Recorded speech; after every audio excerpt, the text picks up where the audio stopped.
Welcome to the machine shop again. We've already done a mill setup video for you, so we've already introduced you to safety and the basics on the mill.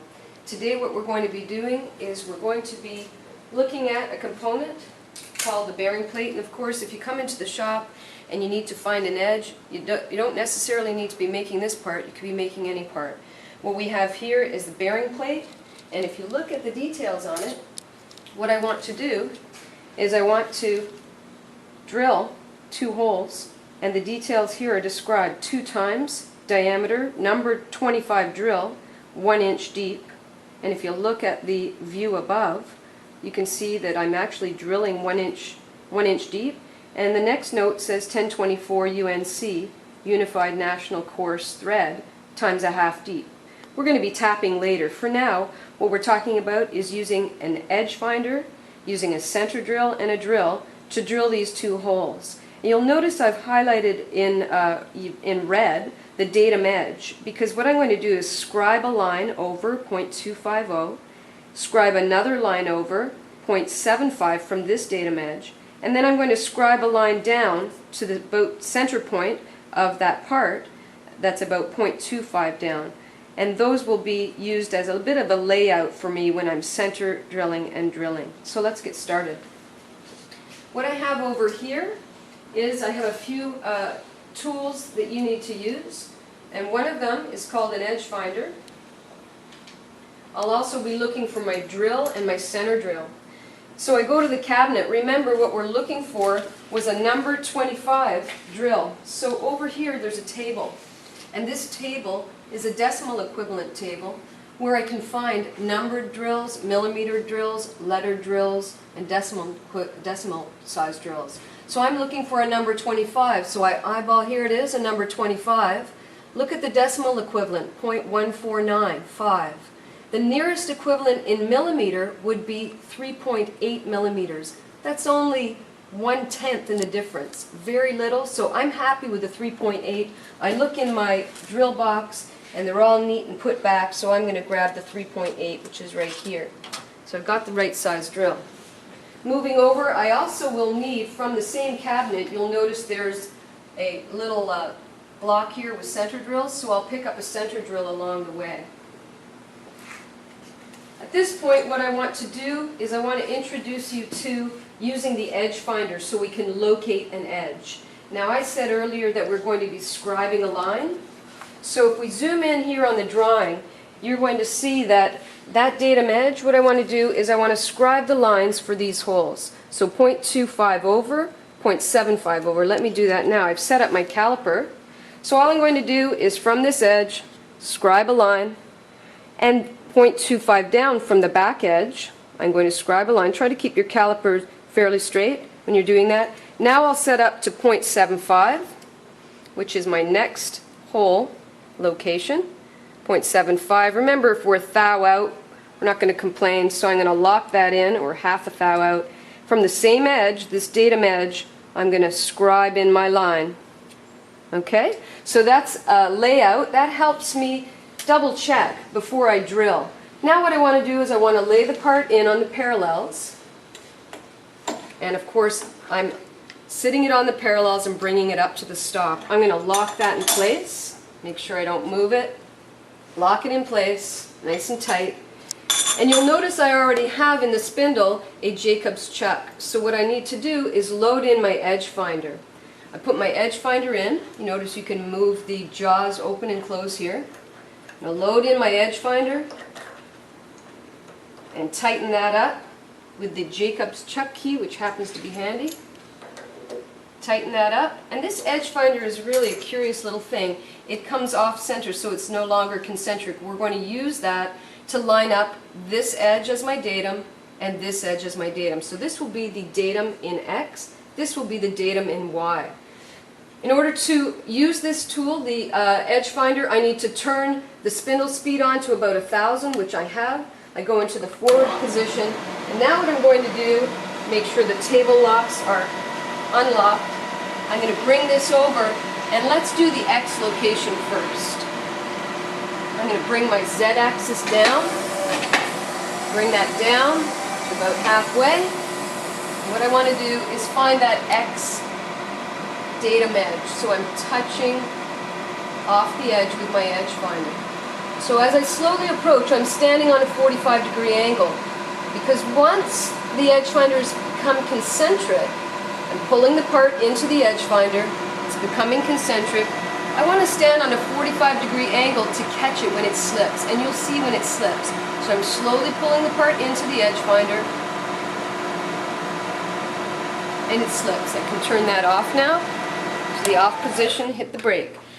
The edge finder slips. That means that we are now officially touching this edge, but what I'll need to do is I want to bring the part into the center line of the spindle, so I still have to move over at least half the radius, or in fact exactly half the radius of this diameter, which happens to be 0.2 diameter, 0.1 radius.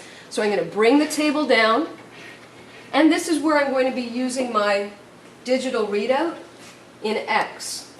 I'll zero the X. And now what I need to do is pull the part over so it's going to be on center line with the spindle. The distance is 0.1. If you happen to turn the wrong direction, that's okay. You can always go back or forwards on this. There's no backlash in the ball screw on this mill. So I'll go into 0.1, and that will officially bring my part, and there it is, 0.1. Now the center of the spindle is on this edge. Okay? I can zero that now. So that edge is zeroed. Let's zero the Y.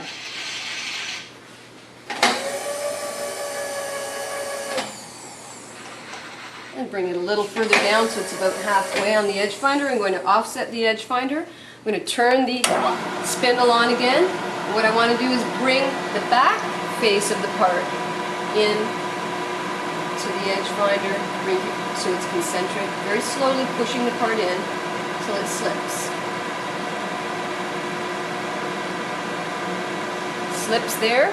I can turn the machine off and bring my Z, or to bring the table down. Remember, we're now working in Y, and the back edge is the datum, so in Y I'm going to set that at 0. I have to compensate now for half of the actual radius of that edge finder, so now I need to move the Y in. Again, if you go in the wrong direction, you can see you want to push it in towards the edge finder, 0.1. And I'll get that exactly on. Now in Y, I zero Y. What we can do now in Y, if you look at the drawing, we're going to be working on the center line of the part. So I'm going to lock the direction for Y so that that can't move at all. And I'll be working back and forth in X. Now let's bring this off the part and take the edge finder out, and then we'll put the center drill in. The Jacob's chuck key is hiding. Take that out. Lay that down in a safe place, and of course now what we need is the center drill. So we have a center drill. A center drill is a short drill. If you just drill and you don't center drill, this is going to wander. So we always start our holes with a center drill, a nice short drill for starting our holes. Look for the jaws. The jaws will come down, and make sure that you put the center drill in the center of those jaws. And then place and lock it. And apply a little bit of cutting fluid, the green aluminum cutting fluid, just a drop. I also want to change my speed because I want to go, say, about 2,000 RPM. We won't be worried too much about feeds and speeds right now, but I'm going to bring that up a little bit. Okay? Let's just turn that off and get set up. I've got to bring this into position. With my Y on 0, that's perfect. I want to bring X into 0.25. So let's bring the X in. And of course, didn't I forget one thing? Let's just be sure. 0 is the back. I've got to bring in my Y. So hopefully people watching out there caught that. I better bring the Y in. I can see that that is not on center yet. So I'll bring my Y in to 0.25 because that's the center of the part. It's easy to forget these steps, but as you get more experienced in it, it will become more natural to you. Remember my layout lines? It's a good thing I put them in because I caught my mistake. And of course, I need to bring X to 2.5 from the edge. I set that up, 2.5, and there it is.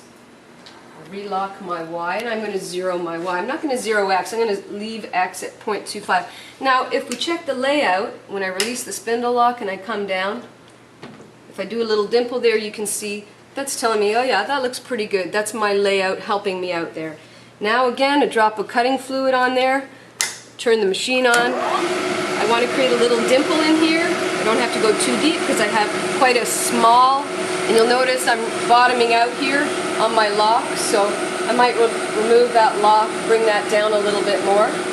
Okay, or I could brought my table up. I'm just going to move over now, and I am going to raise my table a tiny bit because I'll use my setup later. So we'll see how that goes. Moving over, I'm moving to 0.75, right? 0.75 on the drawing, plus or minus, what is the tolerance on that? Actually on that, the tolerance I'm told is plus or minus 1/1000th of an inch. A little bit of cutting fluid on that. Turn this on. And the center drill there, deeper than that. Okay. While I'm in that position, why don't I drill that hole? And that drilled hole, we were told, was about 1 inch deep. That hole is so deep because we'll be tapping at a later point. And we want to make sure all the filings for the tapped hole fall to the bottom. My drill is a little bit off the part there, and I want to go down 25 millimeters right now. I'm set up, so I'm just going to raise this lock. From here to this point would be 25 millimeters. So I'm going to raise my stop up and then I'm going to lock it. 25 millimeters is approximately 1 inch. And let's see if we have any issues with that, because I haven't done this lately, but let's try it out. A little bit of cutting fluid. Turn the machine on. Release the spindle lock. And I'm peck drilling. Always a little bit in and out, because aluminum is very gummy. You don't want to gum up the drill or break it. So I'll always come out of there. And I get to the bottom. I've gone 25 millimeters. Turn it off. Perfect. A little more cutting fluid. And maybe a drop more. Now I need to move over, right? I move over, making sure my drill wasn't engaged in that hole. I'm going to 0.25. Of course, if the drill was in the hole, I would have snapped the drill off, so I want to be careful of that. You always have to look two places, at the digital readout and at your part. A little bit more cutting fluid, just for the sake of it. Turn it on, release the spindle up, and peck drilling again.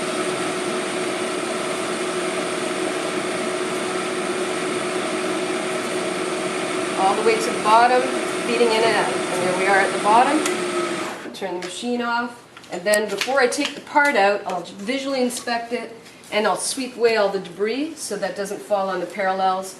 Take the part out and inspect it. You can see here actually, there is a part where we didn't lay out. But you can see there, hopefully that looks good to you. Thanks very much for watching. That was an introduction to the Edgefinder.